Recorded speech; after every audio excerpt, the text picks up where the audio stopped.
നമസ്കാരം, ഏവർക്കും ബോധിയുടെ മറ്റൊരു ഓൺലൈൻ കെമിസ്ട്രി ക്ലാസ്സിലേക്ക് സ്വാഗതം. അപ്പൊ നമ്മൾ എന്തൊക്കെയാലും നമ്മുടെ 2 ചാപ്റ്ററുകൾ നമ്മൾ കംപ്ലീറ്റ് ചെയ്യും കേട്ടോ. നമുക്കപ്പോ മൂന്നാമത്തെ ചാപ്റ്ററിലോട്ട് കേട്ടോ. മൂന്നാമത്തെ ചാപ്റ്റർ എന്ന് പറയുന്നത് reactivity series and electro chemistry എന്നൊരു ചാപ്റ്ററാണ് നമ്മുടെ മൂന്നാമത്തെ ചാപ്റ്റർ കേട്ടോ. Reactivity series and electro chemistry കേട്ടോ. അതായത് ക്രിയാശീല ശ്രേണിയും വൈദ്യുത രസായനവും കേട്ടോ. അതായത് കുറെയൊക്കെ വൈദ്യുതിയുമായിട്ട് ബന്ധപ്പെട്ട കാര്യങ്ങളും കേട്ടോ. അതേപോലെ നമ്മൾ ഫിസിക്സിൽ പഠിക്കുന്ന കുറച്ച് കാര്യങ്ങളുമായിട്ട് ബന്ധപ്പെട്ടതാണ് ഈ ചാപ്റ്റർ കേട്ടല്ലോ. അപ്പൊ നമ്മുടെ മൂന്നാമത്തെ ചാപ്റ്റർ ആണ് ഏത്? Reactivity series and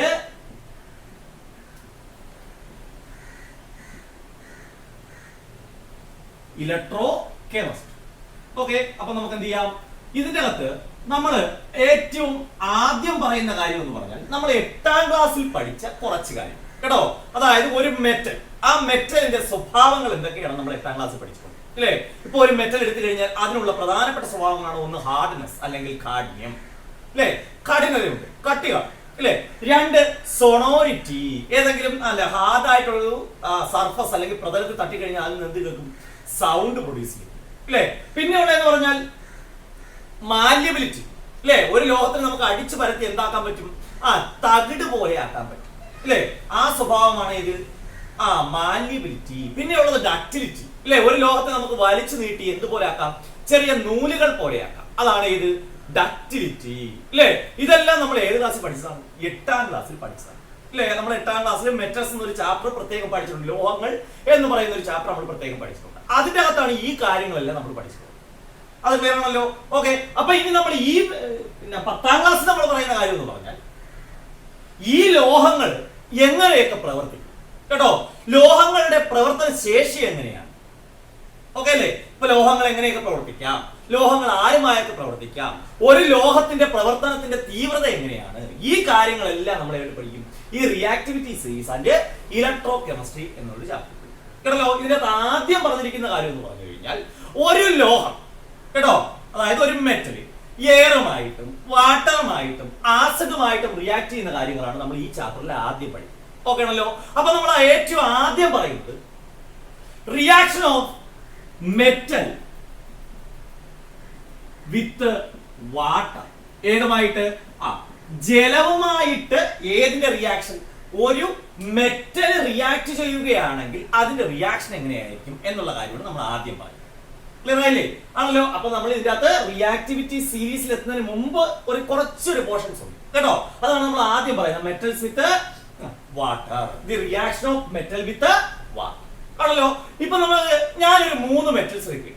1 sodium, 2 magnesium, 3 copper കേട്ടോ. ഏതൊക്കെയാണ് ആ 3 ലോഹങ്ങള്? Sodium, magnesium, copper. ഈ 3 ലോഹങ്ങളെ ഞാൻ എടുക്കുക ആണല്ലോ. ഈ 3 ലോഹങ്ങളെ ഞാൻ ഏതുമായി റിയാക്ട് ചെയ്യുന്നു? വാട്ടറുമായി റിയാക്ട് ചെയ്യും. ഈ 3 ലോഹങ്ങളെയും ഏതുമായി പ്രവർത്തിപ്പിക്കുകയാണ്? ജലവുമായി പ്രവർത്തിക്കുന്നു കേട്ടോ. ഇപ്പൊ ഇതിനകത്ത് സോഡിയം ഏതുമായും പ്രവർത്തിക്കും? It vigorously react with called water. Vigorously എന്ന് പറഞ്ഞാൽ അത് തീവ്രമായെന്നാണ് കേട്ടോ. അപ്പൊ വെറും തണുത്ത വെള്ളത്തിൽ പോലും എന്ത് ചെയ്യും? ഇപ്പൊ തണുത്ത വെള്ളം ചൂടുവെള്ളം എടുത്തു കഴിഞ്ഞാൽ അതിന്റെ അകത്ത് എനർജി കൂടുതലാക്കണം. ചൂടുവെള്ളത്തിനാണ് ഇല്ലേ? കാരണം ചൂടുവെള്ളത്തിന് എന്ത് കൂടുതലാണ്? അതിന്റെ മോളിക്യൂൾസിന് കൈനറ്റിക് എനർജി കൂടുതലാണ്. അതൊക്കെ നമ്മൾ 9ാം ക്ലാസ് പഠിച്ചു കേട്ടോ. അതിന്റെ മോളിക്യൂൾസ് അല്ലെങ്കിൽ കണികകൾക്ക് കൈനറ്റിക് എനർജി അല്ലെങ്കിൽ ഗതികോർജം എങ്ങനെയാണ്? കൂടുതലാണ് ഇല്ലേ? അതിനനുസരിച്ച് അതിന്റെ എനർജിയും കൂടും ആണല്ലോ. ഇപ്പൊ നമ്മുടെ സോഡിയം എന്ന് പറയുന്ന മെറ്റൽ ഏതുമായി റിയാക്ട് ചെയ്യാണ്? വാട്ടറുമായി റിയാക്ട് ചെയ്യും കേട്ടോ. അതും ഏത് വാട്ടറാണ്? വെറും കോൾഡ് വാട്ടർ. പക്ഷെ ആ റിയാക്ഷൻ എന്ന് പറയുന്നത് എങ്ങനെയാണ്? വിഗറസ് ആയിട്ടുള്ള റിയാക്ഷൻ. വിഗറസ് എന്ന് പറഞ്ഞാൽ അതിതീവ്രമായ റിയാക്ഷൻ ആണല്ലോ. അപ്പൊ നമുക്ക് ഇതിന്റെ ഇക്വേഷൻ ബാലൻസ് ചെയ്ത് എഴുതി കഴിഞ്ഞാൽ 2Na + 2H2O gives 2NaOH + H2 എന്ന് കണ്ടോ. സോഡിയം ഹൈഡ്രോക്സൈഡും ഹൈഡ്രജനും ആണല്ലോ. ഈ റിയാക്ഷൻ എന്ന് പറയുന്നത് എങ്ങനെയായിരിക്കും നടക്കുന്നത്? വളരെ പെട്ടെന്ന് കേട്ടോ. ഇനി രണ്ടാമത് ഞാൻ മഗ്നീഷ്യത്തെ വാട്ടറുമായിട്ട് റിയാക്ട് ചെയ്യും കേട്ടല്ലോ. ഈ മഗ്നീഷ്യം കേട്ടോ ഏതുമായി റിയാക്ട് ചെയ്തില്ല? കോൾഡ് വാട്ടറുമായി റിയാക്ട് ചെയ്തു. ഇത് റിയാക്ട് ചെയ്യുന്നത് ഹോട്ട് വാട്ടറുമായി കണ്ടോ. ഇവിടെ സോഡിയം ഏതുമായി റിയാക്ട് ചെയ്തു? കോൾഡ് വാട്ടറുമായിട്ട് റിയാക്ട് ചെയ്തു. പക്ഷെ മഗ്നീഷ്യം ആണെങ്കിലോ അത് കോൾഡ് വാട്ടർ അല്ലെങ്കിൽ തണുത്ത വെള്ളവുമായിട്ട് റിയാക്ട് ചെയ്യുന്നില്ല. അത് ഏതുമായിട്ട് റിയാക്ട് ചെയ്യൂ? ഹോട്ട് വാട്ടർ, ചൂടുവെള്ളം. കാരണം അതിന്റെ ആ വാട്ടറിന്റെ മോളിക്യൂൾസിന് എന്ത് കൂടുതലാണ്? ചൂടുവെള്ളമാണെങ്കിൽ എനർജി കൂടുതൽ ആണല്ലോ. അപ്പൊ നമുക്ക് കിട്ടുന്ന പ്രോഡക്റ്റ് എന്ന് പറയുന്നത്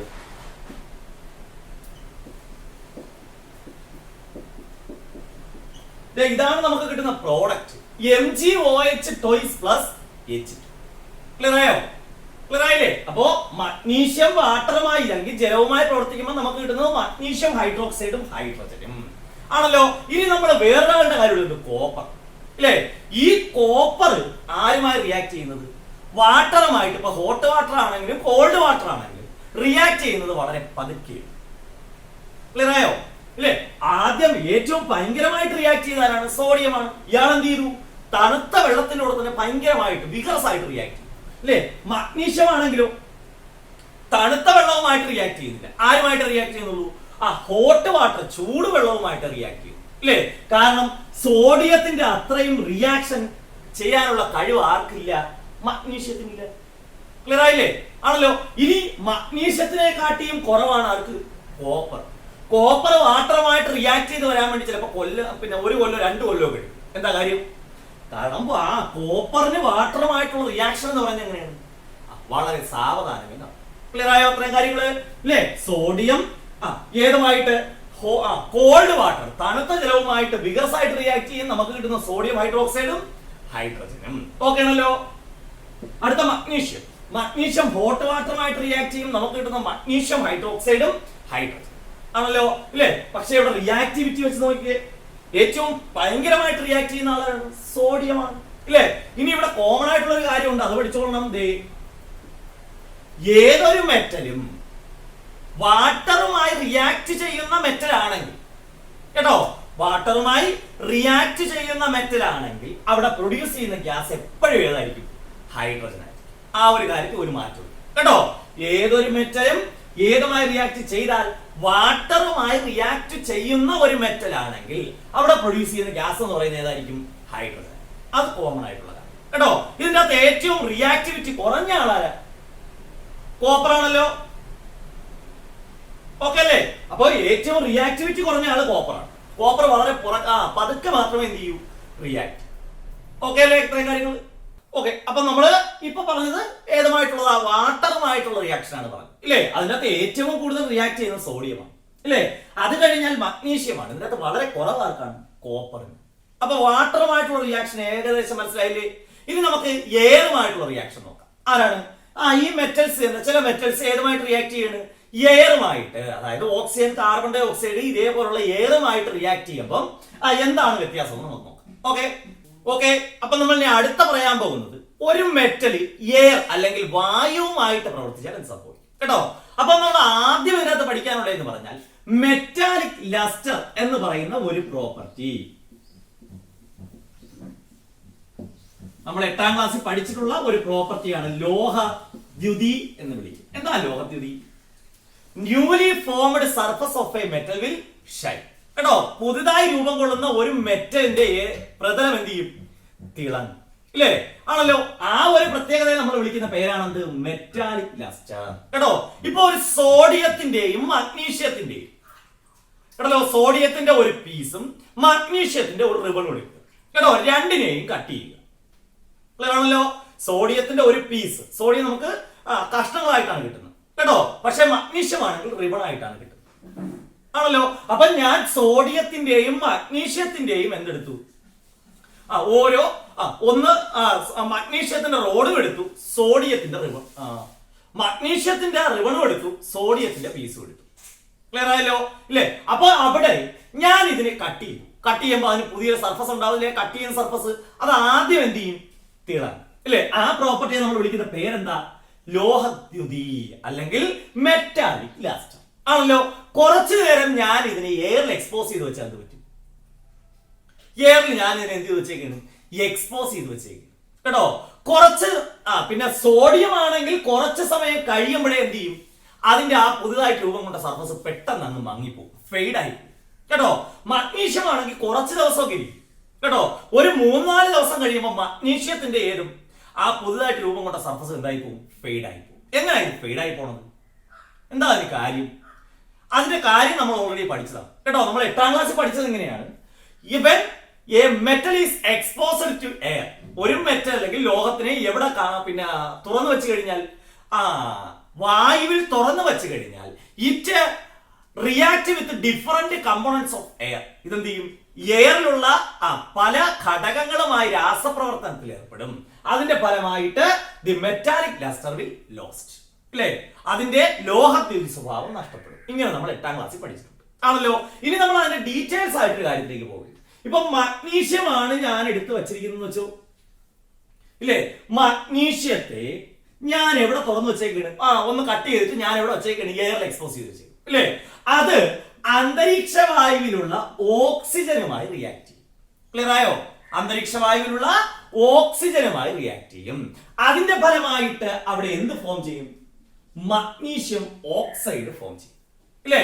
അപ്പൊ ഇപ്പൊ മഗ്നീഷ്യം ആയിരുന്നു തടയിക്കൊണ്ടിരുന്നത്. ഇപ്പൊ ഇതെന്തായിട്ട് മാറി? മഗ്നീഷ്യം ഓക്സൈഡ് ആയിട്ട് മാറിയില്ലേ? ഇല്ലേ?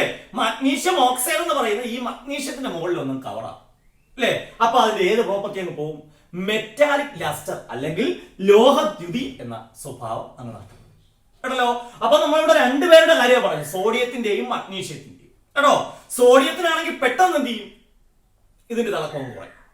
മഗ്നീഷ്യം ആണെങ്കിലും കുറച്ച് ദിവസമൊക്കെ ഇരിക്കും. പക്ഷേ നമ്മുടെ വീട്ടിൽ വാങ്ങിക്കുന്ന അലൂമിനിയം പാത്രങ്ങളാണെങ്കിൽ, അലൂമിനിയം പാത്രം വീട്ടിൽ വാങ്ങിക്കുക കേട്ടോ, അത് കുറെ കാലം റിയാക്ട് ചെയ്യണം. കാരണം നമ്മൾ നേരത്തെ പറഞ്ഞ സോഡിയത്തിന്റെയും അതേപോലെ മഗ്നീഷ്യത്തിന്റെയും അത്രയും റിയാക്ഷൻ ചെയ്യാനുള്ള കഴിവ് ആർക്കില്ല? അലൂമിനിയത്തിനില്ല. അതുകൊണ്ട് അത് ചിലപ്പം 1 കൊല്ലം 2 കൊല്ലം കഴിയുമ്പോഴായിരിക്കും എന്ത് ചെയ്യുന്നത്? അതിന്റെ തിളക്കം വാങ്ങിപ്പോകും കേട്ടോ. അതിന്റെ ആ ഷൈനിങ് അല്ലെങ്കിൽ മെറ്റാലിക് ലസ്റ്റർ പ്രോപ്പർട്ടി നഷ്ടപ്പെടുന്നപ്പോഴായിരിക്കും ചിലപ്പോൾ 1 കൊല്ലം 2 കൊല്ലം എടുക്കും കേട്ടോ. അതിന് കാര്യം എന്തോന്നാ? സോഡിയത്തിന്റെയും മഗ്നീഷ്യത്തിന്റെയും അത്രയും ഹൈ റിയാക്ടിവിറ്റി ആർക്കില്ല? അലൂമിനിയത്തിനില്ല. അല്ലേ? അപ്പൊ ഇത് നമ്മൾ എഴുതി നോക്കുകയാണെങ്കിൽ 4Al plus 3O2 gives 2Al2O3. അവിടെയും ഏതിന്റെ കോട്ടിങ് വന്നേ നോക്ക്? Aluminium oxide. അപ്പോ അലൂമിനിയത്തിന്റെ ആ സർഫസിൽ ഏത് വന്നങ്ങ് പൊതിയും? അലൂമിനിയം ഓക്സിജനുമായി റിയാക്ട് ചെയ്തുണ്ടാകുന്ന അലൂമിനിയം ഓക്സൈഡ് വന്ന് പൊതിയും കേട്ടോ. അവിടെയും റിയാക്ടിവിറ്റി ആണ് നമ്മൾ നോക്കാറുള്ളത്. മെയിൻ ആയിട്ട് ഇതിനകത്ത് നമ്മൾ റിയാക്ടിവിറ്റി ആണ് നോക്കാറുള്ളത് കേട്ടോ. ഇതിനകത്ത് ഏറ്റവും ആദ്യം മെറ്റാലിക് ലസ്റ്റർ അല്ലെങ്കിൽ ലോഹദ്യുതി സ്വഭാവം പോയത് ആർക്കാണ്? സോഡിയത്തിനാണ്. ഇല്ലേ? അതിനെക്കാട്ടി കുറച്ചേ ഉള്ള ആർക്ക്? മഗ്നീഷ്യം. മഗ്നീഷ്യം കുറച്ച് ദിവസങ്ങൾ എടുക്കും. പക്ഷെ അലൂമിനിയം ഒക്കെ ആണെങ്കിലോ കൊല്ലങ്ങളോടുണ്ട്. ഇല്ലേ? ഇതേപോലെ കോപ്പർ ഉണ്ട്. ഇല്ലേ? കോപ്പർ ഈ എയറുമായിട്ട് റിയാക്ട് ചെയ്യുമ്പോൾ നമുക്ക് കിട്ടുന്ന സാധനമാണ് വെർഡിഗ്രീസ് എന്ന് വിളിക്കുന്നത്. ക്ലാവ് കേട്ടോ. എന്തോ അതിന്റെ പേര്? വെർഡിഗ്രീസ് കേട്ടോ, അല്ലെങ്കിൽ ക്ലാവ് എന്ന് വിളിക്കും. ഈ ക്ലാവ് വരണമെന്നുണ്ടെങ്കിൽ 1-2 കൊല്ലമൊന്നും പോലെ കേട്ടോ. ചിലപ്പോൾ 3, 4, 5, 6 കൊല്ലമൊക്കെ കഴിയുമ്പോഴായിരിക്കും അതിനകത്ത് എന്ത് ചെയ്യുന്നത്? കോപ്പറിന്റെ അകത്ത് ക്ലാവ് പിടിക്കും ഉണ്ടല്ലോ. അപ്പൊ അവിടെ നോക്കിക്കേ, അലൂമിനിയത്തിനെ കാട്ടിയും എയറുമായിട്ട് ആർക്ക് റിയാക്ഷൻ കുറവാണ്? കോപ്പറിന് റിയാക്ഷൻ കുറവാണ്. അതുകൊണ്ടാണ് അത് എന്ത് ചെയ്യാൻ വേണ്ടി, ക്ലാവ് പിടിക്കാൻ വേണ്ടി ഇത്രയും കാലതാമസം എടുക്കും കേട്ടോ. ക്ലിയർ ആയില്ലേ? അപ്പൊ നമ്മള് ഓരോന്നിന്റെയും ഏതാണ് പഠിക്കാനുള്ള മെയിൻ ആയിട്ട്? റിയാക്ഷൻ നടക്കുന്നത് എങ്ങനെയാണ് കേട്ടോ, എത്ര വേഗത്തിലാണെന്നുള്ള കാര്യം നമ്മൾ പഠിക്കണം. അപ്പൊ ഏതൊക്കെയായിപ്പം 2 കാര്യങ്ങളായി. ഒന്ന് എയറുമായിട്ടുള്ള റിയാക്ഷൻ, 2 വാട്ടറുമായിട്ടുള്ള റിയാക്ഷൻ ആണല്ലോ. ഇതേപോലെ നമ്മൾ ആസിഡുമായിട്ടുള്ള റിയാക്ഷൻ എടുക്കും. ഓക്കെ. അപ്പൊ നമുക്ക് ഇനി ആസിഡുമായിട്ടുള്ള റിയാക്ഷൻ എങ്ങനെയാണ് നോക്കാം. അപ്പോ മെറ്റൽ റിയാക്ട് വിത്ത് ആസിഡ്.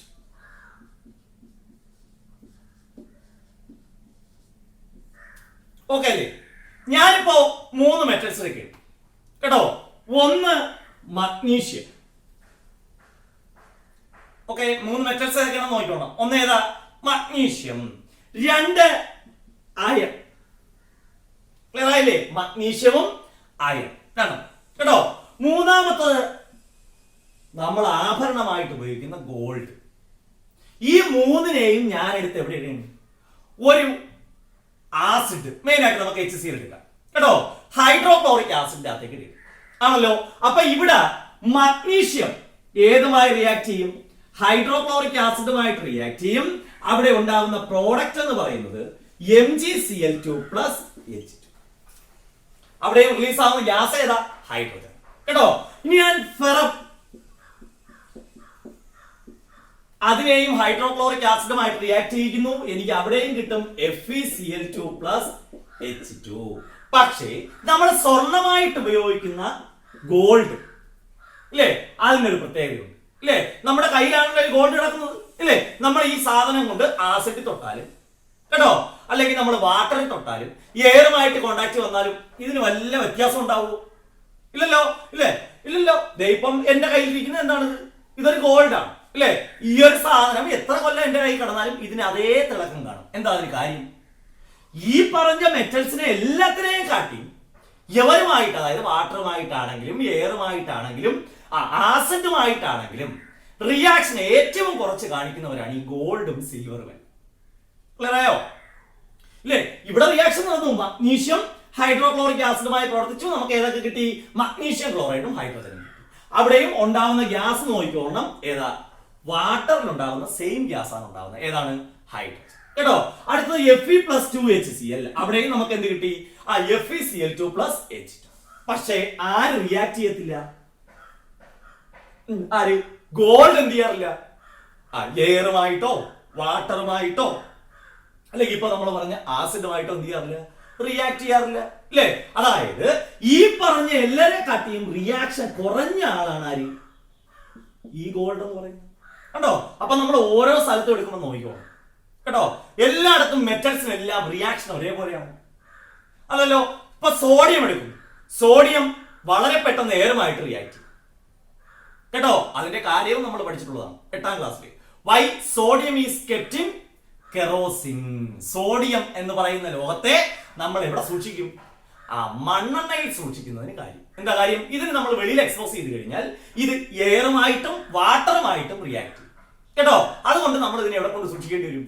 മണ്ണെണ്ണയിൽ സൂക്ഷിക്കേണ്ടി വരും ആണല്ലോ. അവിടെ സോഡിയം എന്ന് പറയുന്ന ഹൈലി റിയാക്റ്റീവ് മെറ്റലാണ് ഇല്ലേ. അതേപോലെ വളരെ വേഗത്തിൽ രാസപ്രവർത്തനം നടത്തുന്നതാണ് പൊട്ടാസ്യം ഇല്ലേ. പക്ഷെ ഇവരെക്കാട്ടിയും കുറവാണ് മഗ്നീഷ്യം ഇല്ലേ. മഗ്നീഷ്യത്തിനെ കാട്ടിയും കുറവാണ് ഇരുമ്പിൽ. അപ്പൊ എല്ലാ മെറ്റൽസും ഓരോ ഘടകങ്ങൾ അല്ലെങ്കിൽ കമ്പോണൻസുമായിട്ട് റിയാക്ട് ചെയ്യുന്ന റേറ്റ് സെയിം ആണോ? അല്ലല്ലോ, അതിന് വ്യത്യാസമുണ്ട് ഇല്ലേ. ചില ആൾക്കാർ ഹൈ റിയാക്റ്റീവ് ആണ്, ചിലർ എങ്ങനെയാണ്? ലോ റിയാക്റ്റീവുമാണ്. ചിലർ റിയാക്ഷൻ നടത്തത്തേ ഇല്ല. ഗോൾഡ് പുള്ളിക്ക് ആസിഡുമായിട്ട് റിയാക്ഷൻ ഇല്ല, വാട്ടറുമായിട്ടും റിയാക്ഷൻ ഇല്ല, എയറുമായിട്ടും റിയാക്ഷൻ ഇല്ല. വായുമായിട്ട് പ്രവർത്തിക്കത്തില്ല, ജലവുമായി പ്രവർത്തിക്കത്തില്ല, ആസിഡുമായി പ്രവർത്തിക്കത്തില്ല കണ്ടോ. അപ്പോ ഇനി നമ്മൾ പറയാൻ പോകുന്ന കാര്യം എന്ന് പറഞ്ഞാൽ റിയാക്ടിവിറ്റി സീരീസ് അല്ലെങ്കിൽ ക്രിയാശീല ശ്രേണി എന്താണെന്നാണ് നമ്മൾ പറയാൻ പോകുന്നത്. ഓക്കെ അല്ലേ? അപ്പൊ ഇത്രയും പറഞ്ഞ കാര്യങ്ങൾ മനസ്സിലായോ? നമ്മൾ ഏതുമായിട്ട് 3 കമ്പോണൻസുമായിട്ട് ഒരു മെറ്റൽ റിയാക്ട് ചെയ്യുന്ന കാര്യമാണ് പറഞ്ഞു ഇല്ലേ. ഏതൊക്കെയാ കമ്പോണൻസ് എന്ന് പറയുന്നത്? വാട്ടർ ജലം, എയർ അല്ലെങ്കിൽ വായു, പിന്നെയുള്ള ഏതാ? ആസിഡ് ഇല്ലേ. അതിന്റെ അകത്ത് ഓരോരുത്തരുടെയും നമ്മൾ 2-3 പേരെ കാര്യങ്ങളെ പറഞ്ഞോളൂ ഇല്ലേ. എല്ലാവരുടെയും റിയാക്ഷൻ ഒരേപോലെയാണോ? അല്ല, ഓരോരുത്തർക്കും എങ്ങനെയാണ് റിയാക്ഷന്റെ കഴിവ് അല്ലെങ്കിൽ അതിന്റെ ഒരു സ്വഭാവം എന്ന് പറയുന്ന കുറവും കൂടുതലും ഉണ്ട് അല്ലേ. അപ്പൊ ഇത് വച്ചിട്ട് നമ്മൾ ഒരു സീരീസ് ഉണ്ടാക്കി, ഒരു മെറ്റൽസ് മാത്രം ഉൾപ്പെട്ട് വരുന്ന ഒരു സീരീസ്, ഒരു ശ്രേണി കേട്ടോ. അതിനെ നമ്മൾ വിളിക്കുന്ന പേരാണ് ക്രിയാശീല ശ്രേണി അല്ലെങ്കിൽ റിയാക്ടിവിറ്റി സീരീസ്. ക്ലിയർ ആയല്ലോ? അപ്പൊ ഇനി നമ്മൾ പറയാൻ പോകുന്നത് മെറ്റൽസിന്റെ റിയാക്ടിവിറ്റി സീരീസ് എങ്ങനെ വരും എന്നുള്ള കാര്യം. ഓക്കെ, അപ്പൊ അതിന്റെ കോഡും കാര്യങ്ങളും വെച്ച് നിങ്ങൾ പഠിക്കും കേട്ടോ. കോഡ് ഞാനിവിടെ എഴുതിയിടാം. നിങ്ങൾക്ക് സ്കൂളിൽ തരുന്ന കോഡാണ് നിങ്ങൾ പഠിക്കുന്നതെങ്കിൽ നിങ്ങൾ അത് വെച്ച് പഠിക്കുക. എനിക്ക് ആൻസർ മാത്രം കിട്ടിയാൽ മതി. ഞാനിപ്പോ ഉപയോഗിക്കുന്ന കോഡ് ഞാനിവിടെ നിങ്ങൾക്ക് വേണ്ടി പറഞ്ഞു. ഓക്കെ, അപ്പൊ നമുക്ക് എന്ത് ചെയ്യാം? റിയാക്ടിവിറ്റി സീരീസിൽ ഏതൊക്കെ മെറ്റൽസ് മുകളിൽ വരും, ഏതൊക്കെ താഴെ വരും നോക്കാം.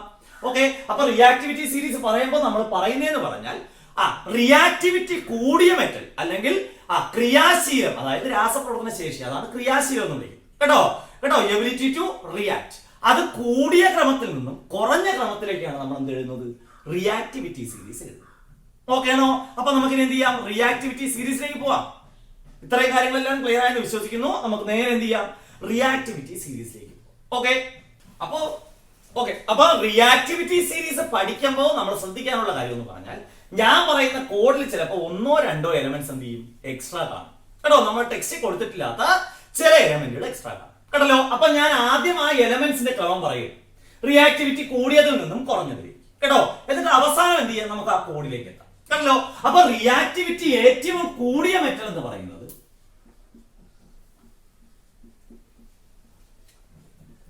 പൊട്ടാസ്യമാണ്. എല്ലാത്തിന്റെയും സിമ്പലും ഞാൻ സൈഡ് ചെയ്തിട്ടുണ്ട്. അപ്പൊ ഏറ്റവും റിയാക്ടിവിറ്റി കൂടിയ മെറ്റൽ എന്ന് വെച്ചാൽ അതേതാണ്? പൊട്ടാസ്യമാണ് കേട്ടോ. പൊട്ടാസ്യം കഴിഞ്ഞാൽ അടുത്ത വരുന്നത് സോഡിയമാണ്. അപ്പൊ പൊട്ടാസ്യം കഴിഞ്ഞാൽ അടുത്ത റിയാക്ടിവിറ്റി കൂടിയ മെറ്റൽ ഏതാ? ഏതാ? പൊട്ടാസ്യം കഴിഞ്ഞാൽ സോഡിയം അല്ലേ? അത് കഴിഞ്ഞാൽ അടുത്ത റിയാക്ടിവിറ്റി കാൽസ്യത്തിന്. ഇവിടെ നമ്മൾ ശ്രദ്ധിക്കാനുള്ള കാര്യം വേറൊന്നുമല്ല, ഏറ്റവും റിയാക്ടിവിറ്റി കൂടിയത് പൊട്ടാസ്യമാണ്. മെറ്റൽസിൽ തന്നെ ഏറ്റവും ഹൈ റിയാക്റ്റീവ് മെറ്റൽ എന്ന് പറയുന്നത് ഏതാണ്? പൊട്ടാസ്യമാണ്. പൊട്ടാസ്യം കഴിഞ്ഞാൽ അടുത്ത ഹൈ റിയാക്റ്റീവ് എന്ന് പറയുന്നതാണ് സോഡിയമാണ്. അതിന്റെ അർത്ഥം ഇത്രയേ ഉള്ളൂ, നമ്മൾ നേരത്തെ പറഞ്ഞ 3 കമ്പോണൻസ് ഏതൊക്കെയാ? എയർ, വാട്ടർ, പിന്നെ ഏത്? അപ്പൊ നമ്മൾ നേരത്തെ പറഞ്ഞ 3 കമ്പോണൻസ് ഏതൊക്കെയാ? എയർ, പിന്നെ രണ്ടാമത് പറഞ്ഞ ഏതായിരുന്നു? ആദ്യം പറഞ്ഞ വാട്ടർ, എയർ, പിന്നെ ഏത്? നമ്മൾ ഏറ്റവും അവസാനം പറഞ്ഞ ആസിഡ്. ഇതുമായിട്ടെല്ലാം ഏറ്റവും കൂടുതൽ റിയാക്ട് ചെയ്യുന്ന ആളായിരിക്കും പൊട്ടാസ്യം. ക്ലിയർ ആയോ? ആണല്ലോ. അത് കഴിഞ്ഞ പൊട്ടാസ്യം കഴിഞ്ഞിട്ടേ അത്രയും റിയാക്ടിവിറ്റി ആർക്കില്ല? സോഡിയത്തിനില്ല കേട്ടോ. സോഡിയത്തിനെ കാട്ടിയും റിയാക്ടിവിറ്റി കുറവാണ് ആർക്ക്? കാൽസ്യത്തിന്. ആണോ? അപ്പൊ 3 എലമെന്റ്സ് ആയി, പൊട്ടാസ്യം, സോഡിയം, കാൽസ്യം. ആണല്ലോ. അടുത്തയാള് മഗ്നീഷ്യമാണ്.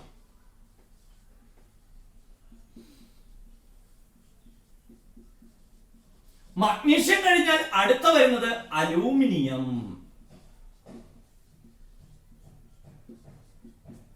കണ്ടോ? അലൂമിനിയം കഴിഞ്ഞാൽ അടുത്ത വരുന്ന മെറ്റല് സിങ്ക് കേട്ടോ. സിങ്ക് കഴിഞ്ഞാൽ അടുത്ത വരുന്നത് അയൺ ആണ്. അയൺ എന്ന് പറഞ്ഞാൽ ഫെറം കേട്ടോ. അയൺ കഴിഞ്ഞാൽ അടുത്ത വരുന്നത് നിക്കലാണ്.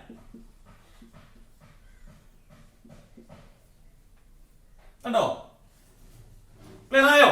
ആദ്യം ഏറ്റവും റിയാക്ടിവിറ്റി കൂടിയത് പൊട്ടാസ്യം. പൊട്ടാസ്യത്തിനെ കാട്ടിയും കുറവാണ് ആർക്ക്? സോഡിയത്തിന്. പക്ഷെ ആരെ കാട്ടിയും കൂടുതല? കാൽസ്യത്തിനെ കാട്ടിയും കൂടുതലാണ് കേട്ടോ. അടുത്ത കാൽസ്യം കഴിഞ്ഞാൽ അടുത്ത മഗ്നീഷ്യം, അത് കഴിഞ്ഞാൽ അലൂമിനിയം, സിങ്ക്, അയൺ, നിക്കൽ. ഇത്രയും കാര്യങ്ങൾ ക്ലിയർ ആയോ? കണ്ടോ? അപ്പൊ ഏതുവരായി? നിക്കൽ വരായി ഇല്ലേ? അപ്പോ potassium, sodium, calcium, magnesium, aluminium, zinc, iron, nickel. അത്രയും ക്ലിയർ ആയല്ലോ ഇല്ലേ? നിക്കല് കഴിഞ്ഞാൽ അടുത്ത വരുന്നത് ടിന്നാണ്. ടിന്നിന്റെ സിമ്പല് SN എന്നാണ് കേട്ടോ. കേട്ടല്ലോ? ടിന്ന് കഴിഞ്ഞാൽ അടുത്ത വരുന്നത് ലെഡ് ആണ്. ലെഡിന്റെ സിമ്പല് PB എന്നാണ്. കണ്ടോ? Tin, lead. ഇത്രയും ക്ലിയർ ആയല്ലോ അല്ലേ? ഇവിടെ വരെ ഓക്കെ ആണോ? അപ്പൊ ഇതൊരു സെക്ഷൻ ആയിട്ട് അങ്ങ് പഠിക്കും. ഏതൊരാ? ലെഡ് വരെ കേട്ടോ. Potassium, sodium, calcium, magnesium, aluminium, zinc, iron, nickel, tin, lead കേട്ടോ. ലെഡ് കഴിഞ്ഞാൽ അടുത്ത വരുന്നത് ഹൈഡ്രജൻ. ഹൈഡ്രജൻ സിമ്പിൾ ഒക്കെ നമുക്കറിയാം, H ആണ് അല്ലേ? ആണല്ലോ. ക്ലിയർ അല്ലേ? അപ്പോ ഹൈഡ്രജൻ വരായി. ഓക്കെ അല്ലേ? അപ്പോ ലെഡ് കഴിഞ്ഞാൽ അടുത്ത റിയാക്ടിവിറ്റി കൂടുതൽ ഹൈഡ്രജൻ ആണ്. എന്തുകൊണ്ടാണ് ഹൈഡ്രജൻ ഇതിനിടയ്ക്ക് വന്നത്? ഹൈഡ്രജൻ മെറ്റൽസ് അല്ലെങ്കിൽ ലോഹത്തിന്റെ സ്വഭാവവും കാണിക്കും, നോൺ മെറ്റൽസ് അല്ലെങ്കിൽ അലോഹത്തിന്റെ സ്വഭാവവും കാണിക്കും കേട്ടോ.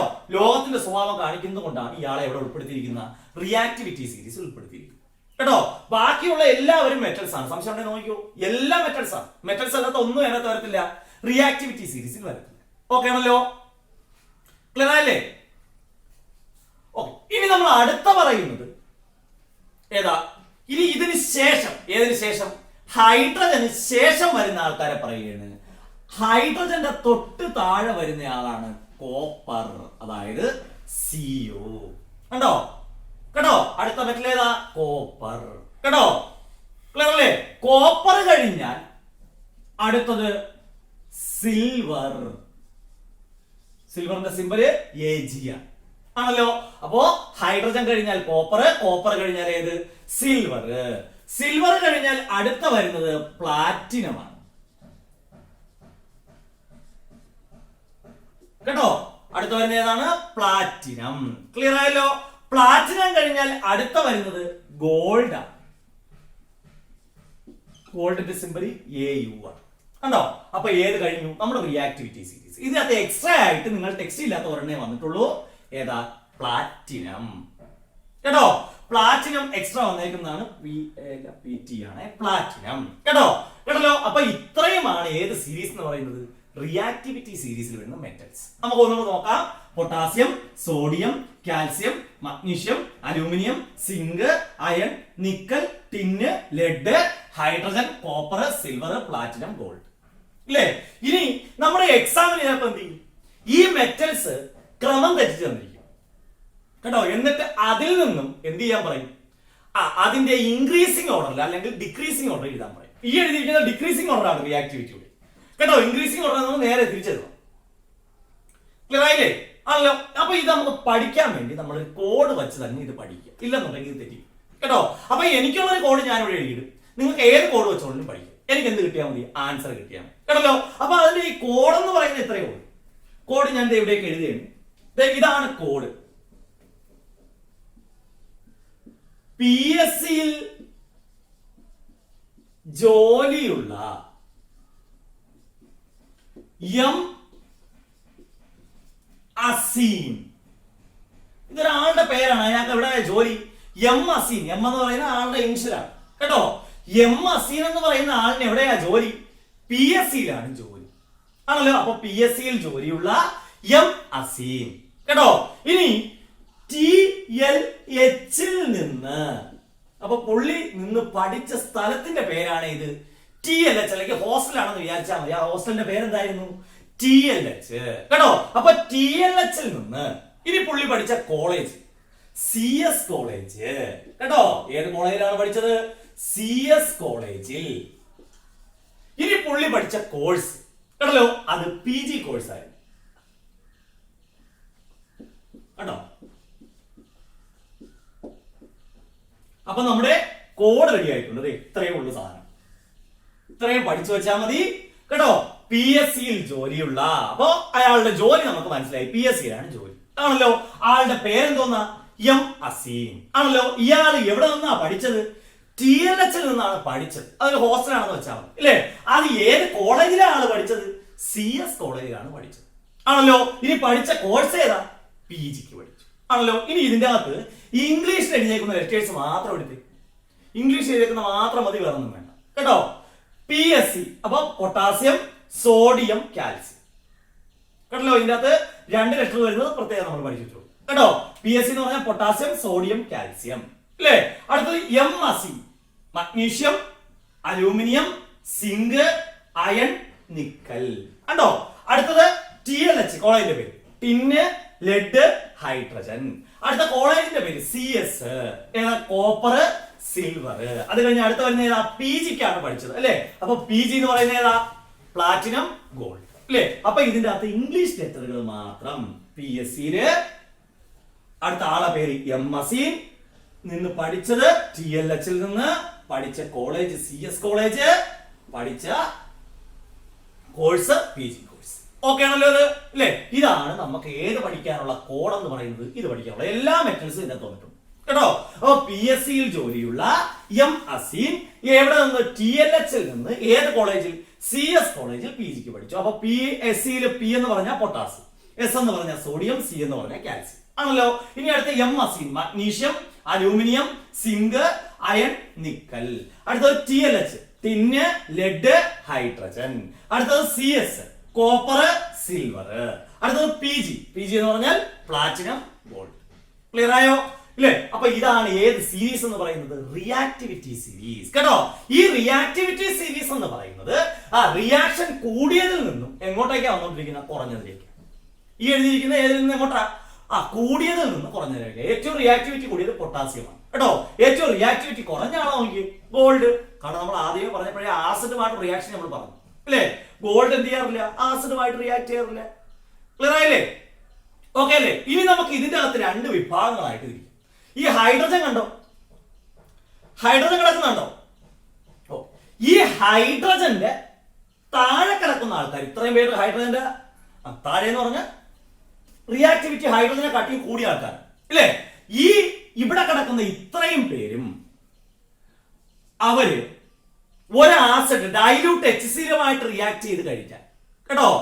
കേട്ടല്ലോ ഏതുമായിട്ടാണ്? ഡൈല്യൂട്ട് ആയിട്ടുള്ള ഹൈഡ്രോക്ലോറിക് ആസിഡുമായിട്ട് റിയാക്ട് ചെയ്താൽ അതിൽ നിന്ന് ഏതിനെ ഡിസ്പ്ലേസ് ചെയ്യും? ഹൈഡ്രജനെ ഡിസ്പ്ലേസ് ചെയ്യും എന്ന് പറഞ്ഞാൽ നീക്കം ചെയ്യും എന്നർത്ഥം കേട്ടോ. ഏതിന് ശേഷം കിടക്കുന്നവര്, ഏതിന് മുമ്പ് കിടക്കുന്നവര്? ഹൈഡ്രജന് മുമ്പ് കിടക്കുന്നവരുടെ പ്രത്യേകത എന്താ? They have the ability to displace hydrogen when react with the dilute hydrochloric acid. ഈ പറഞ്ഞ ഇത്രയും മെറ്റൽസ് ഏതുമായിട്ട് റിയാക്ട് ചെയ്യുകയാണെങ്കിൽ, ആസിഡുമായിട്ട് റിയാക്ട് ചെയ്താൽ അവർ ഏതിനെ പുറന്തള്ളും? ഹൈഡ്രജനെ പുറന്തള്ളും. ക്ലിയർ ആയല്ലോ? ഇനി അവസാനം നമ്മൾ പറഞ്ഞ 4 പേരെ കണ്ടോ? ഈ 4 പേർക്കും എന്ത് ചെയ്യാനുള്ള കഴിവില്ല. They have, അല്ലെങ്കിൽ they cannot displace hydrogen when react with HCl. കേട്ടോ? HCl-മായിട്ട് റിയാക്ട് ചെയ്യുമ്പോൾ ഹൈഡ്രജനെ എന്ത് ചെയ്യാൻ പറ്റാത്തവര് ഡിസ്പ്ലേസ് ചെയ്യുക എന്ന് പറഞ്ഞാൽ അവിടെ നീക്കം ചെയ്യുക എന്ന് പറഞ്ഞാൽ കളയുക എന്ന് പറഞ്ഞാൽ പുറന്തള്ളുക. മെയിൻ ആയിട്ട് റിയാക്ട് ചെയ്യാതിരിക്കുക എന്നർത്ഥം. ഇപ്പൊ ക്ലിയർ ആയോ?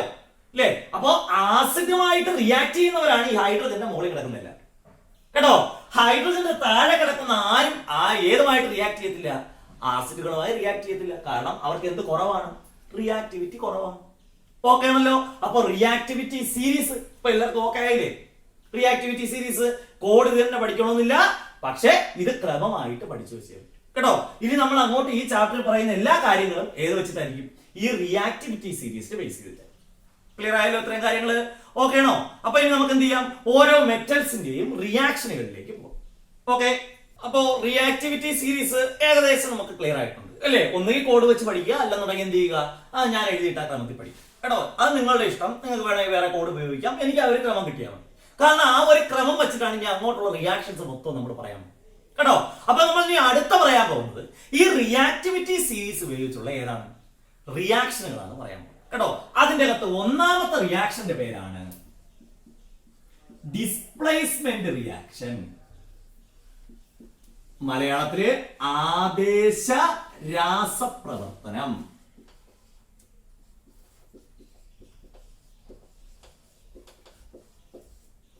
അപ്പൊ നമ്മൾ പറയാൻ പോണത് എന്താണ് ആദേശ രാസപ്രവർത്തനം അല്ലെങ്കിൽ ഡിസ്പ്ലേസ്മെന്റ് റിയാക്ഷൻ എന്നാണ് പറയാൻ പോകുന്നത്. കേട്ടോ? അപ്പൊ ഞാനൊരു എക്സാമ്പിളിൽ നിന്നാണ് അത് തുടങ്ങുന്നത്. ഞാൻ ഒരു ബീക്കറില്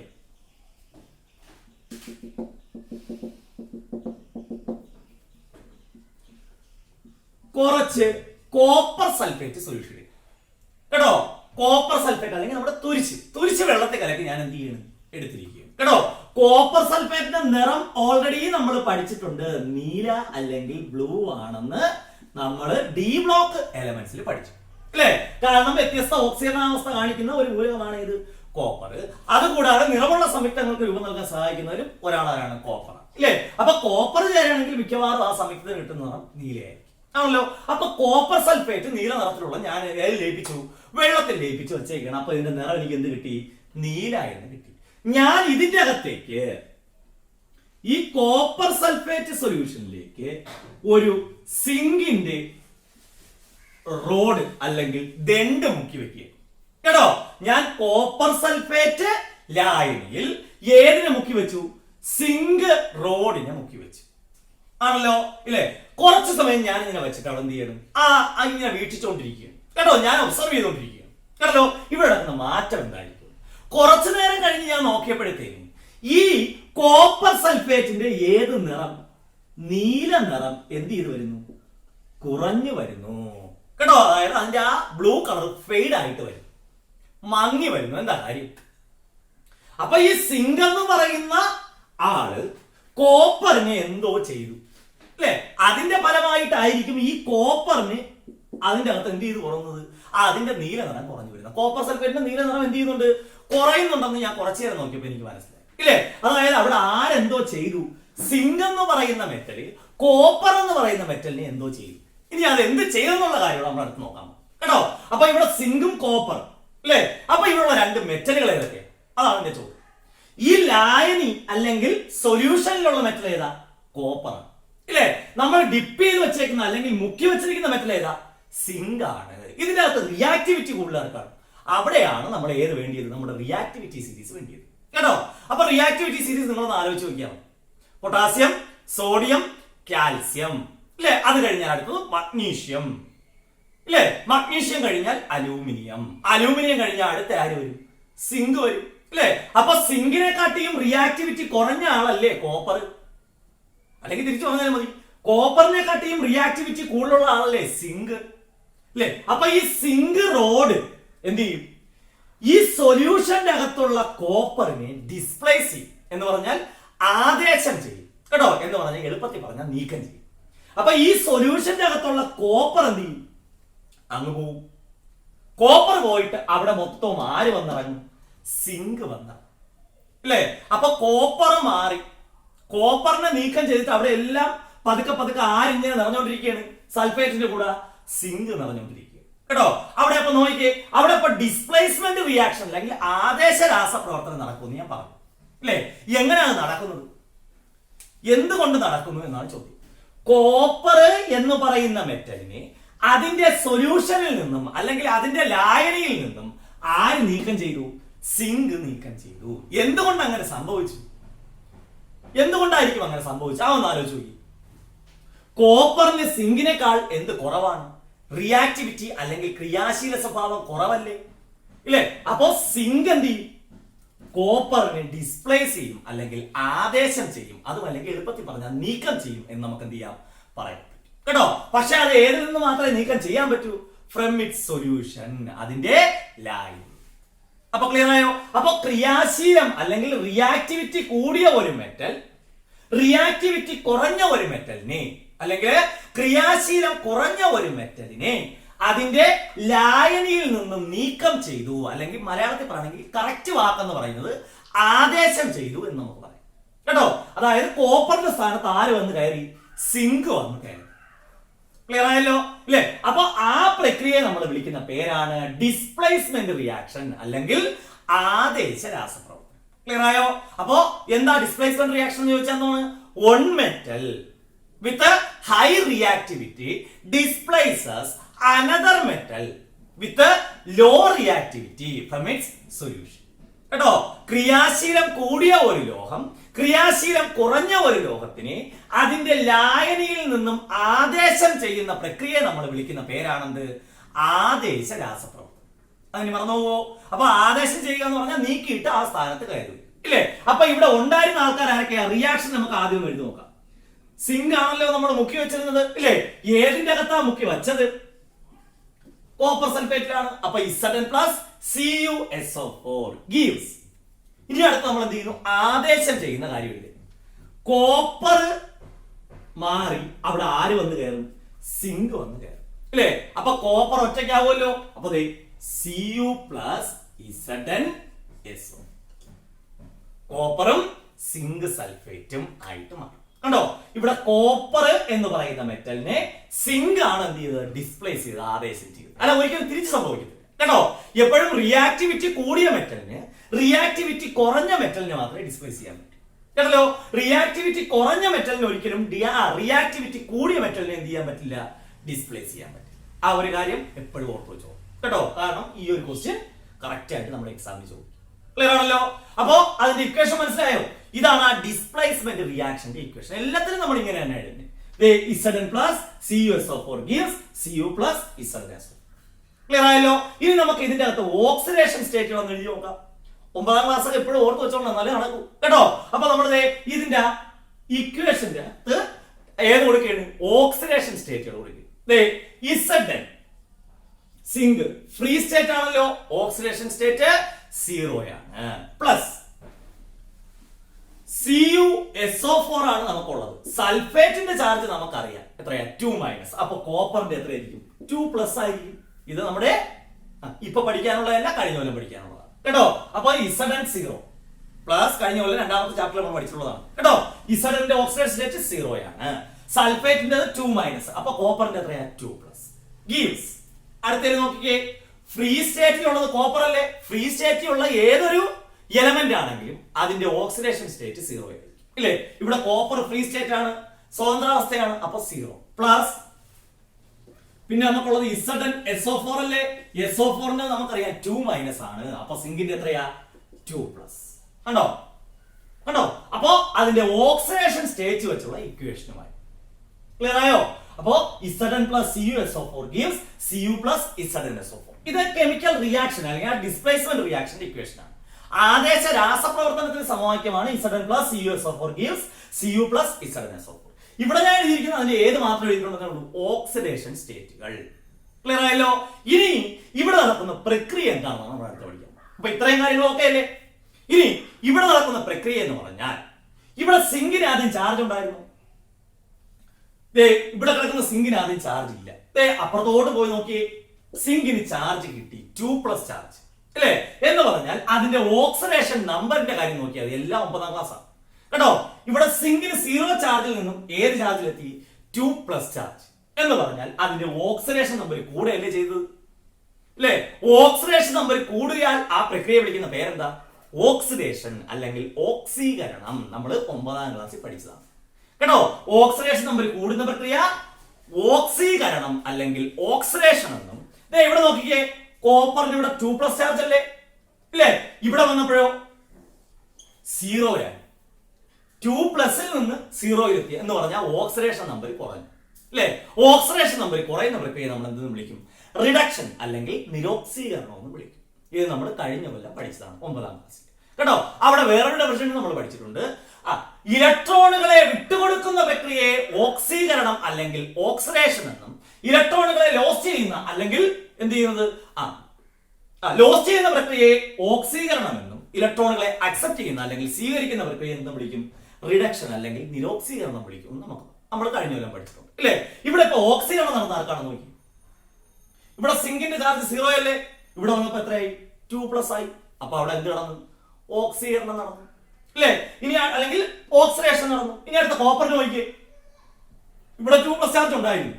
പക്ഷെ അപ്പുറത്ത് റിയാക്ഷൻ നടന്നു കഴിഞ്ഞപ്പോഴോ അതിന്റെ 2+ ചാർജ് പോയി 0 ആയി. എന്ന് പറഞ്ഞാൽ ഓക്സിഡേഷൻ നമ്പർ കുറഞ്ഞു. എന്ന് പറഞ്ഞാൽ അവിടെ നടക്കുന്ന പ്രോസസ് ഏതാ? റിഡക്ഷൻ. ക്ലിയർ ആണല്ലോ ഇല്ലേ? അപ്പൊ ഇനി നമ്മൾ ഇവിടെ എഴുതാൻ പോകുന്ന അടുത്ത ഇക്വേഷൻ എന്ന് പറയുന്നത് ഓക്സിഡേഷൻ ഏത്, റിഡക്ഷൻ ഏതെന്നാണ് കേട്ടോ. ഓക്കെ ആണല്ലോ? അപ്പൊ ഈ പറഞ്ഞ കാര്യങ്ങൾ ക്ലിയർ ആയിട്ട് മനസ്സിലായിരുന്നു കേട്ടോ. ഇനി നമ്മൾ എഴുതാൻ പോകുന്ന ഏതിന്റെ ഇക്വേഷനാ? ഓക്സിഡേഷൻ ഇക്വേഷനും റിഡക്ഷൻ ഇക്വേഷനും. ഓക്കെ, അപ്പൊ ഇവിടെ ഓക്സിഡേഷൻ നടക്കുന്ന ആർക്കാണെന്ന് നമുക്ക് മനസ്സിലായി, സിങ്കിനാണ്. അപ്പൊ നമ്മൾ എഴുതാൻ പോകുന്നത് ഓക്സിഡേഷൻ അല്ലെങ്കിൽ ഓക്സീകരണം. അത് നടക്കുന്ന ആർക്കാണെന്ന് നമുക്ക് ആ ചാർജ് നോക്കിയപ്പോൾ മനസ്സിലായി. നടക്കുന്ന ആർക്കാ? സിങ്കിനാണ് അല്ലേ? സിങ്ക് അല്ലേ 0യിൽ നിന്ന് 2+ ആയത് ഇല്ലേ? ഇനി ഓക്സീകരണം എന്ന് പറഞ്ഞാൽ എന്താണെന്ന് 2 ഡെഫിനിഷനാണ് ഞാൻ പറഞ്ഞത്. ഒന്ന്, ഓക്സിഡേഷൻ നമ്പർ കൂടുതൽ പ്രക്രിയ. രണ്ടാമതൊരെണ്ണം പറഞ്ഞു, ഇലക്ട്രോണുകളെ വിട്ടുകൊടുക്കുന്ന പ്രക്രിയ. അപ്പൊ സിങ്ക് എന്ന് പറയുന്ന ഒരു എലമെന്റ് 2+ ചാർജ് കിട്ടണമെന്നുണ്ടെങ്കിൽ അത് എന്ത് ചെയ്യണം? ഇലക്ട്രോണിനെ വിട്ടുകൊടുത്താൽ കിട്ടുന്ന ചാർജ് പ്ലസും, ഇലക്ട്രോണിനെ സ്വീകരിച്ചാൽ കിട്ടുന്ന ചാർജ് മൈനസ്. ക്ലിയർ അല്ലേ?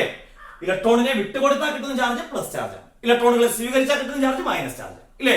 ഒരു ഇലക്ട്രോണിനെ വിട്ടുകൊടുത്താൽ 1+ ചാർജ് കിട്ടും. അപ്പൊ 2 ഇലക്ട്രോണിനെ വിട്ടുകൊടുത്താലോ 2+ ചാർജ് കിട്ടും ഇല്ലേ? അപ്പൊ ഇവിടെ സിങ്കിന് എന്ത് സംഭവിക്കും?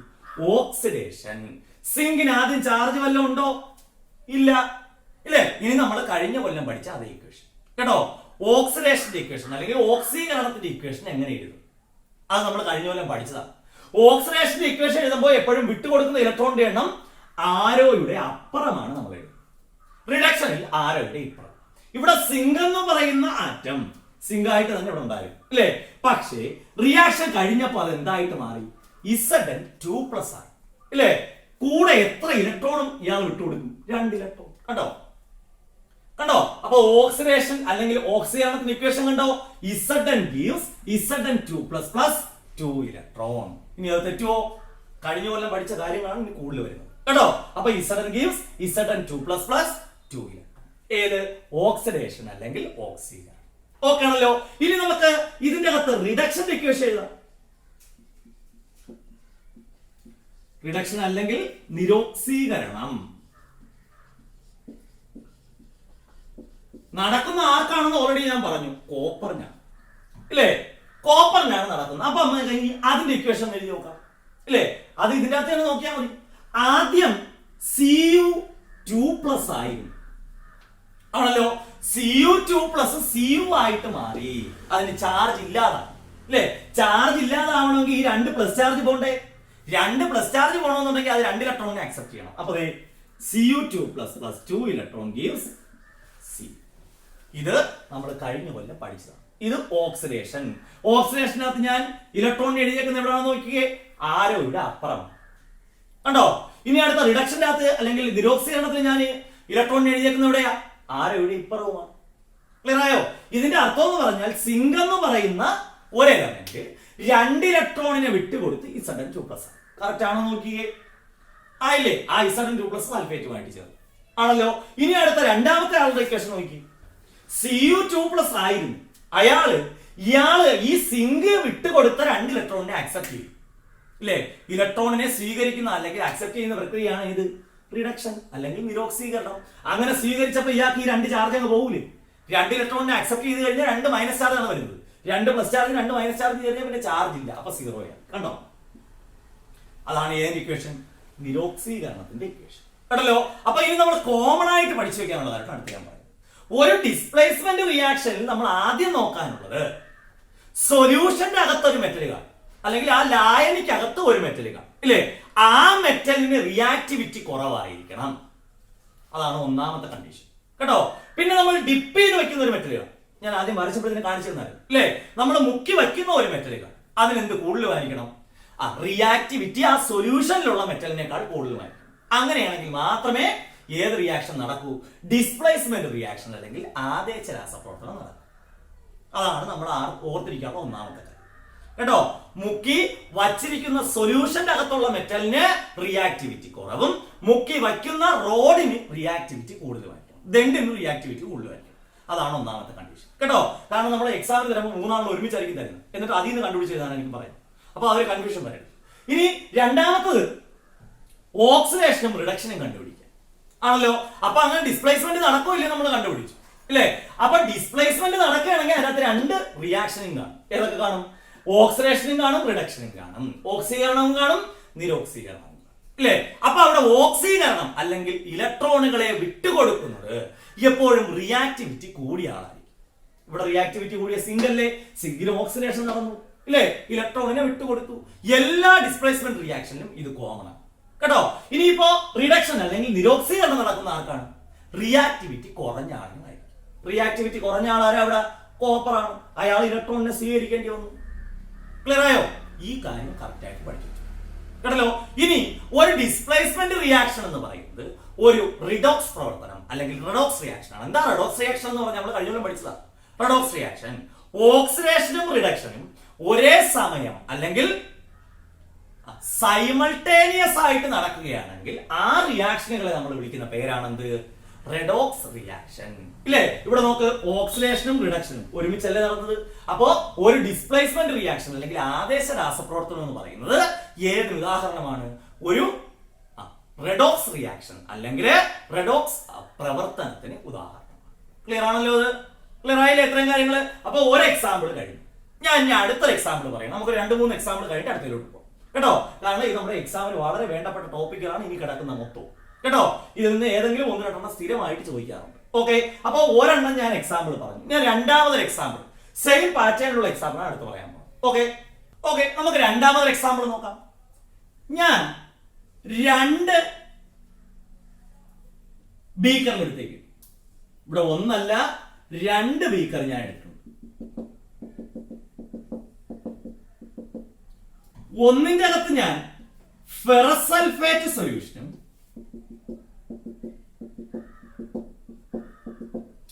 രണ്ടാമത്തതിന് ഞാൻ സിങ്ക് സൾഫേറ്റ് സൊല്യൂഷനും എടുത്തു. ഒന്നാമത്തതിന് ഞാൻ ഏതെടുത്തു? ഫെറസ് സൾഫേറ്റ് സൊല്യൂഷനും രണ്ടാമത്തതിന് സിങ്ക് സൾഫേറ്റ് സൊല്യൂഷനും. അത് ക്ലിയർ ആയല്ലോ?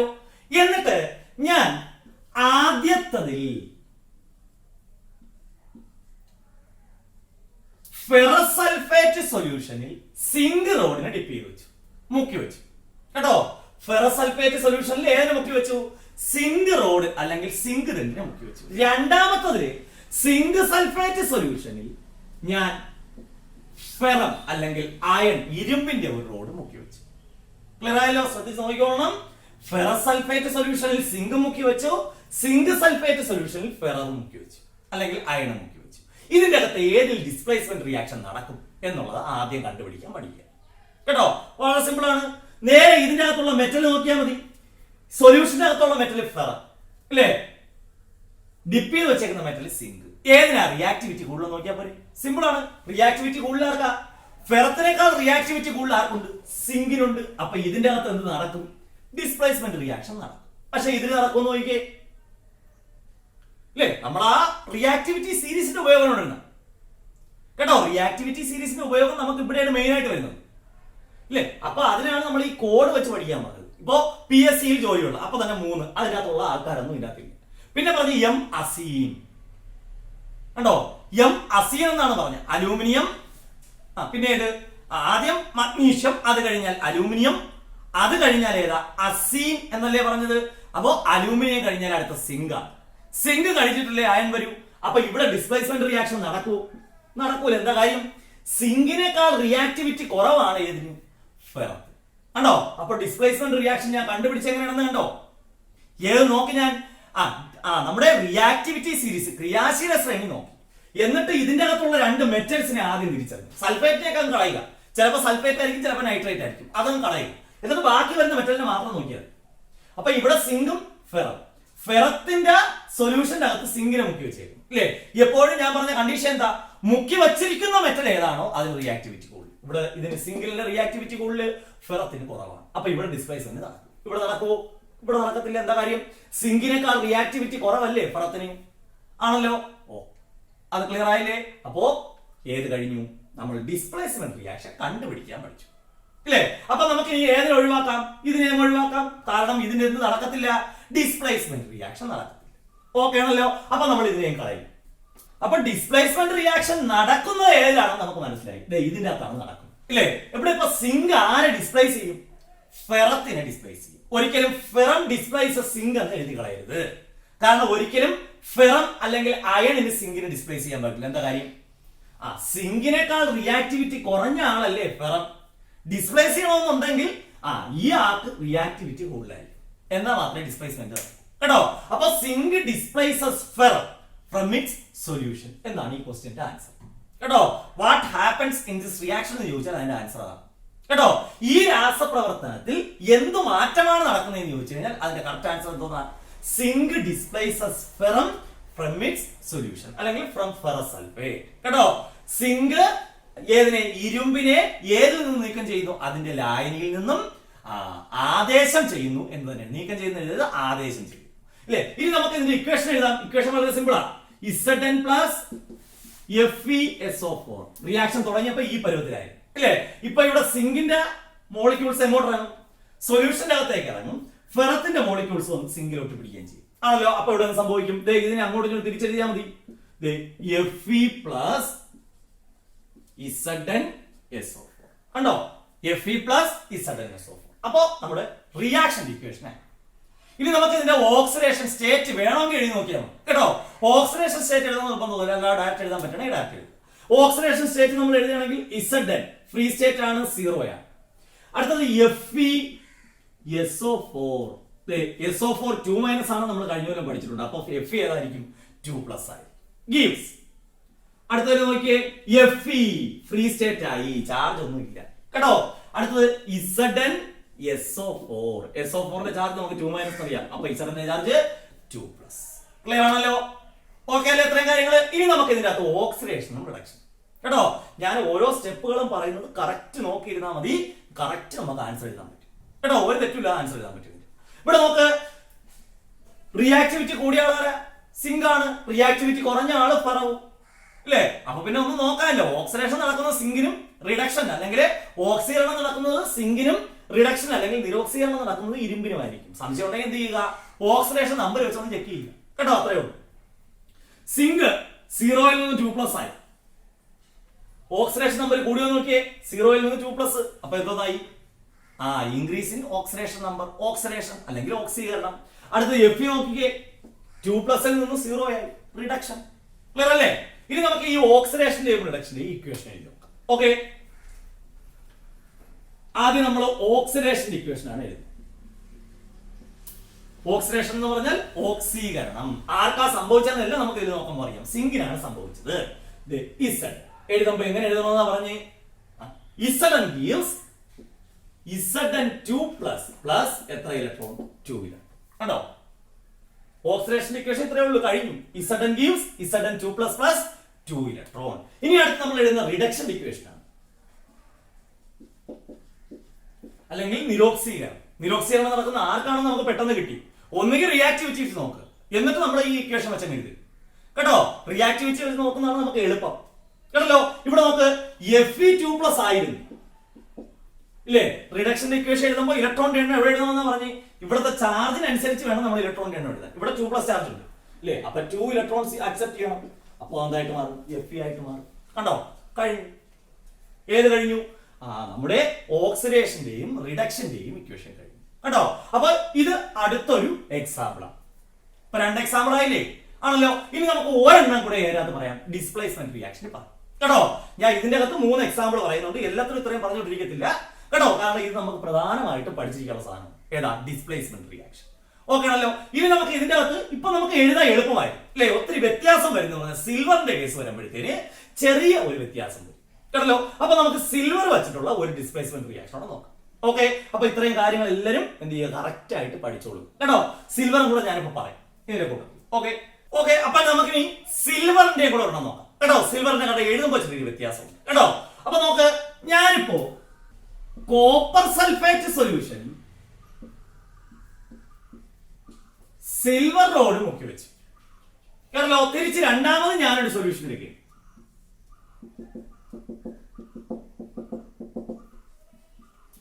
ഇത് സിൽവർ നൈട്രേറ്റ് സൊല്യൂഷനിൽ കേട്ടോ. ഏത് സൊല്യൂഷനിലാണ്? സിൽവർ നൈട്രേറ്റ് സൊല്യൂഷനിൽ ഞാൻ കോപ്പറിനെയും മുക്കി വെച്ചു. ഇതിന്റെ അകത്ത് ഏത് റിയാക്ഷൻ നടക്കുന്ന ആദ്യം നിങ്ങൾ ആലോചിച്ച് നോക്കുക കേട്ടോ. അതിനുശേഷം നിങ്ങൾക്ക് ആലോചിക്കാനുള്ള സമയം എന്താ കഴിയും? ഇതിന്റെ അകത്ത് ഏത് റിയാക്ഷൻ നടക്കും, ഏത് നടക്കും? റിയാക്ഷൻ നടക്കുന്ന കണ്ടുപിടിക്കാൻ വലിയ പാടൊന്നുമില്ലല്ലോ. നേരെ എങ്ങോട്ട് പോവുക? റിയാക്ടിവിറ്റി സീരീസിലോട്ട് പോവുക ഇല്ലേ? കോപ്പറിനേക്കാൾ റിയാക്ടിവിറ്റി കുറവല്ലേ സിൽവറിന് ഇല്ലേ? കോപ്പറിനേക്കാൾ റിയാക്ടിവിറ്റി കുറവാണ് സിൽവറിന്. അപ്പൊ ഒരിക്കലും സിൽവറിന് കോപ്പറിനെ ഡിസ്പ്ലേസ് ചെയ്യാൻ പറ്റില്ല. അത് നമുക്ക് ഉറപ്പിക്കാമല്ലോ. ഇവിടെ നോക്ക്, ഞാൻ പറഞ്ഞ കണ്ടീഷൻ അപ്പോഴേ മനസ്സിൽ ആലോചിക്കുക. സൊല്യൂഷനിലുള്ള മെറ്റലിന് റിയാക്ടിവിറ്റി കൂടുതലും അല്ല റിയാക്ടിവിറ്റി കുറവും, നമ്മൾ ഡിപ്പ് ചെയ്ത് വെച്ചേക്കുന്ന മെറ്റലിന് റിയാക്ടിവിറ്റി കൂടുതലായിരിക്കണം എന്ന് പറഞ്ഞാൽ ഇവിടെ നടക്കൂ. കാരണം സിൽവറിനെക്കാട്ടി റിയാക്ടിവിറ്റി കൂടുതലാണ് കോപ്പറിന്. ഇവിടെ നോക്ക്, ഇതിൽ നടക്കത്തില്ല. പക്ഷെ ഇതിനകത്ത് നോക്കിക്കേ, സിൽവറിനേക്കാൾ റിയാക്ടിവിറ്റി കൂടുതലല്ലേ കോപ്പറിന്? ഡിപ്പ് ചെയ്ത് വെച്ചേക്കുന്ന മെറ്റൽ കോപ്പർ ആണല്ലോ ഇല്ലേ? സൊല്യൂഷനിലുള്ള മെറ്റൽ സിൽവറുമാണ്. ഇതിന്റെ അകത്ത് എന്ത് നടക്കും? റിയാക്ഷൻ നടക്കും. അത് ക്ലിയർ ആയല്ലോ? ഓക്കെ അല്ലേ? ക്ലിയർ ആയില്ലേ? ആ ഒരു കാര്യം കൃത്യമായിട്ട് പഠിച്ചോ കേട്ടോ.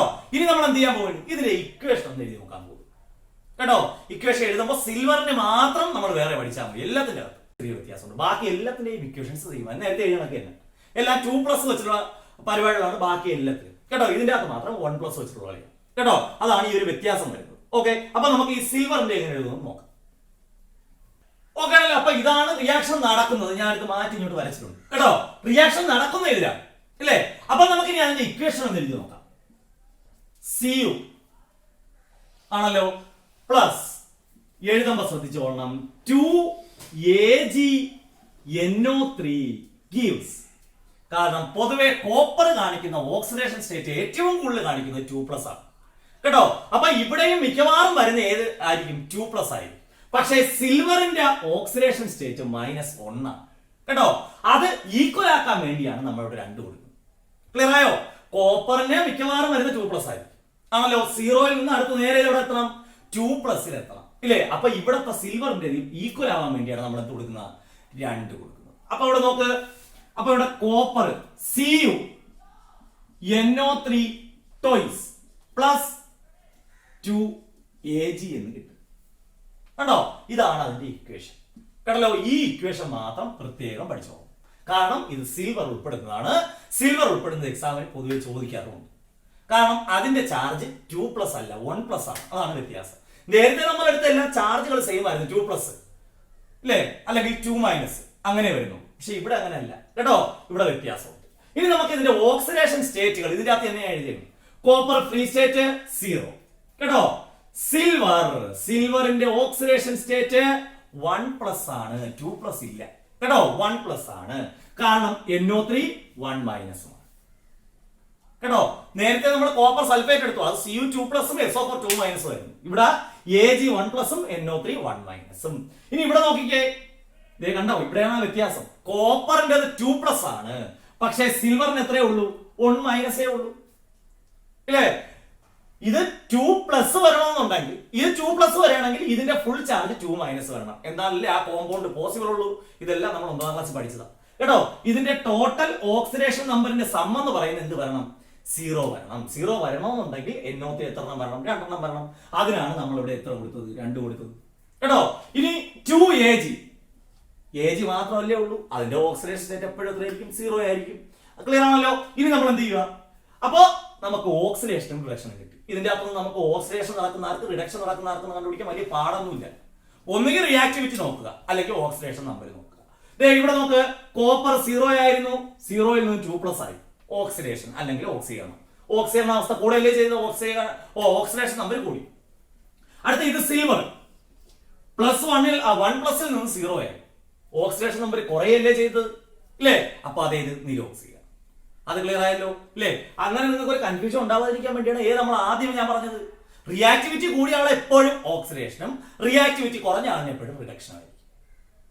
ആ ഒരു കാര്യം എപ്പോഴും ഓർത്ത് വെച്ചോളൂ കേട്ടോ. അപ്പോൾ നമ്മൾ ഇതിന്റെ അകത്ത് ഓക്സിഡേഷൻ ഇക്വേഷൻ എഴുതി, അല്ലെങ്കിൽ ഓക്സീകരണം. ഓക്സീകരണം നടക്കുന്ന ആർക്കാണെന്ന് നമുക്കറിയാം. ആർക്കാ ഓക്സീകരണം നടക്കുന്നത്? കോപ്പറിനാണ്.